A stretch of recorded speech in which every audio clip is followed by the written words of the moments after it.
Assalamualaikum warahmatullahi wabarakatuh. Hello everyone, my name is Dini Sekar Putri, NPM 254110181 from Management Class 25B. Today, I would like to explain what business communication is. Yang pertama, pengertian komunikasi bisnis, yaitu komunikasi bisnis adalah proses penyampaian dan pertukaran informasi, ide, pesan, atau pendapat yang dilakukan dalam lingkungan bisnis untuk mencapai tujuan organisasi secara efektif dan efisien. Komunikasi bisnis dapat terjadi antara atasan dan bawahan, antar karyawan maupun dengan pihak luar seperti pelanggan, pemasok, dan mitra kerja. Selanjutnya, ada tujuan komunikasi bisnis, yaitu yang pertama, menyampaikan informasi kepada karyawan, pelanggan, atau pihak terkait secara jelas dan tepat. Yang kedua, membangun hubungan yang baik dengan pelanggan, mitra kerja, dan rekan bisnis. Yang ketiga, mempengaruhi atau meyakinkan pihak lain agar menerima ide, produk, atau keputusan perusahaan. Yang keempat, mendukung pengambilan keputusan melalui penyampaian informasi yang akurat. Yang kelima, meningkatkan koordinasi dan kerjasama antar bagian dalam organisasi.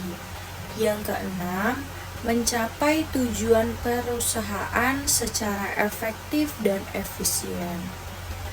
Selanjutnya ada fungsi komunikasi bisnis, yaitu yang pertama, perubahan teknologi.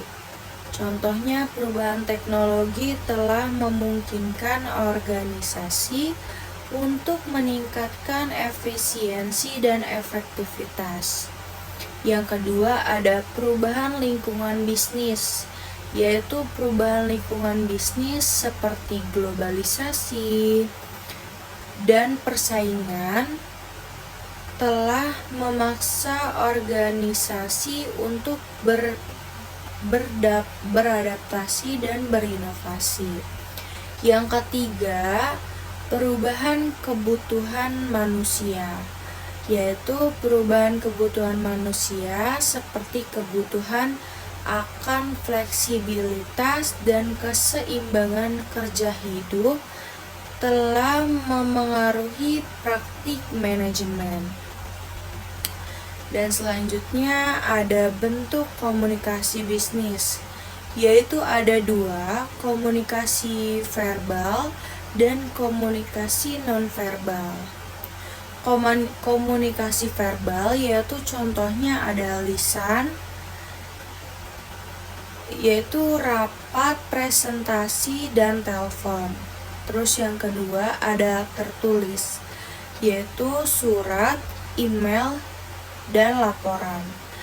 Dan contoh komunikasi nonverbal yaitu ada ekspresi wajah, bahasa tubuh, kontak mata, dan penampilan.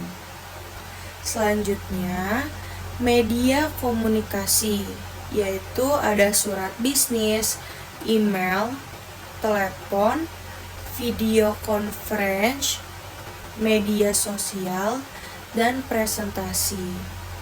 Pemilihan media harus disesuaikan dengan tujuan dan penerima pesan. Dan selanjutnya, hambatan komunikasi bisnis. Yang pertama ada perbedaan persepsi. Yang kedua, kurangnya informasi. ketiga gangguan teknis, keempat perbedaan budaya, kelima penggunaan bahasa yang tidak jelas. Hambatan ini dapat mengurangi efektivitas komunikasi. Selanjutnya, cara mengatasi hambatan yaitu yang pertama, menggunakan bahasa yang jelas. Yang kedua, menjadi pendengar yang baik. Yang ketiga, memberikan umpan balik. Yang keempat, memilih media yang tepat. Yang kelima, menghindari kesalahpahaman. Selanjutnya, contoh komunikasi bisnis. Contoh komunikasi bisnis situasi, yaitu seorang manajer memberikan instruksi kepada tim mengenai target penjualan bulanan. Terus hasil yang diharapkan, yang pertama tim memahami tugasnya, yang kedua target kerja menjadi jelas, dan yang ketiga kinerja tim meningkat. Dan yang terakhir ada kesimpulan. Kesimpulannya yaitu komunikasi bisnis merupakan proses penyampaian informasi dalam dunia usaha yang bertujuan untuk mendukung kelancaran kegiatan bisnis dan mencapai tujuan perusahaan. Dengan komunikasi yang efektif, hubungan kerja dapat terjalin dengan baik, kesalahpahaman dapat diminimalkan, serta produktivitas dan kerjasama dalam organisasi dapat meningkat. Oleh karena itu, komunikasi bisnis memiliki peran yang sangat penting dalam keberhasilan suatu perusahaan. Baik, that's it all for my presentation about business communication. Thank you for your attention. Wassalamualaikum warahmatullahi wabarakatuh.